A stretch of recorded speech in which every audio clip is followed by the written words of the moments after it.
আসসালামু আলাইকুম এভরিওয়ান, সবাই কেমন আছেন? আশা করি ভালো আছেন। বন্যার রান্নাঘরে আপনাদের স্বাগতম। আজকে আপনাদের মাঝে নিয়ে এসেছি ইউনিক বাসায় তৈরি পাস্তা রেসিপি। দেখতে যেমন লোভনীয়, খেতেও দুর্দান্ত টেস্ট। পুরোটি দেখতে হলে আমার সাথে থাকুন এবং আমার ভিডিওটি ভালো লাগলে আমার চ্যানেলটি সাবস্ক্রাইব করে পাশে থাকবেন নতুন বন্ধুরা। তো এখানে ময়দা নিয়ে নিয়েছি, এর মধ্যে পরিমাণ মতো লবণ নিয়ে নেব। আপনারা চাইলে এখানে আটা দিয়েও করতে পারেন। তো ভালো করে মিশিয়ে নিব, নিয়ে এখানে অল্প অল্প করে পানি অ্যাড করে ডোটা খুব ভালো করে তৈরি করে নেব। আর ডোটা একটু শক্ত করে তৈরি করে নিতে হবে। তো এটা একটু কিছু সময় রেস্টে রেখে দেব। একটা রুটি বেলে নিয়েছি, নিয়ে রুটির চারপাশ থেকে কেটে ফেলে দিয়ে এভাবে চাকুর সাহায্যে কেটে নিতে পারেন বা পিৎজা কাটার দিয়েও কেটে নিতে পারেন। তো এভাবে ছোট ছোট করে টুকরো কেটে নেব। আপনারা চাইলে এর থেকে বড় করেও করতে পারেন, ছোট করেও করতে পারেন। তো একটা টুকরো এভাবে নিয়ে এই কোনা বরাবর এভাবে করলে লেগে যাবে এবং দুই সাইড থেকে নিয়ে এভাবে দিলেই সুন্দরভাবে তৈরি হয়ে যাবে। খুব সহজে এটা তৈরি করে নেওয়া যায়, দেখতে যেমন সুন্দর হয়, খেতেও অনেক টেস্ট হয়। আর বাসার তৈরি জিনিস যে কোনো জিনিসই খুবই স্বাস্থ্যসম্মত। বাচ্চাদের আপনারা এভাবে তৈরি করে খাওয়াতেই পারেন। এভাবে করে সবগুলো আমরা তৈরি করে নেব।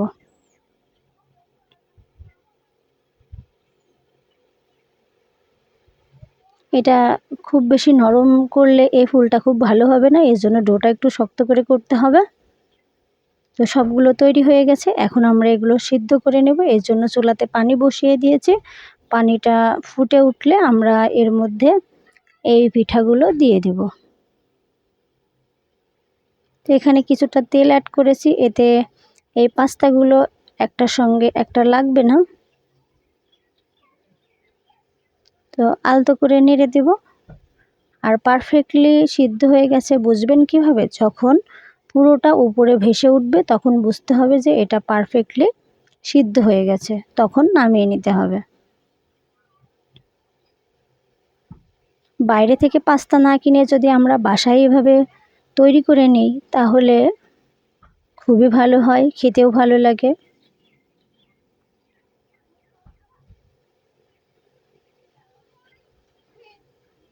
দেখুন কত সুন্দর উপরে সবগুলো ভেসে উঠছে।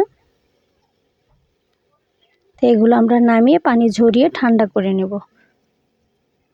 তো চুলাতে কিছুটা তেল দিয়ে এর মধ্যে একটা রসুন কুচি দিয়ে এর মধ্যে পেঁয়াজ কুচি অ্যাড করে দেব।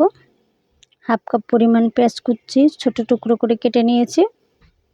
এর মধ্যে অ্যাড করে দিব একটা বড় সাইজের টমেটো। টমেটোটা দেওয়ার চেষ্টা করবেন, এতে পাস্তা খুবই ভালো লাগে, গ্রেভি টাইপের হয়।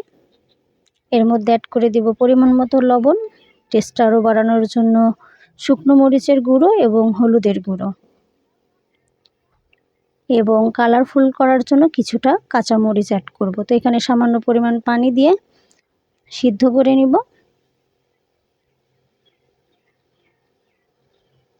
কাঁচা মরিচটা দিলে দেখতেও ভালো লাগে, খেতেও ভালো লাগবে। এবং এখানে অ্যাড করব 1 প্যাকেট ম্যাগি মশলা। এই ম্যাগি মশলাটার টেস্টটা দ্বিগুণ বাড়িয়ে দেবে এবং অন্য কোনো এক্সট্রা মশলার ব্যবহার করা লাগবে না।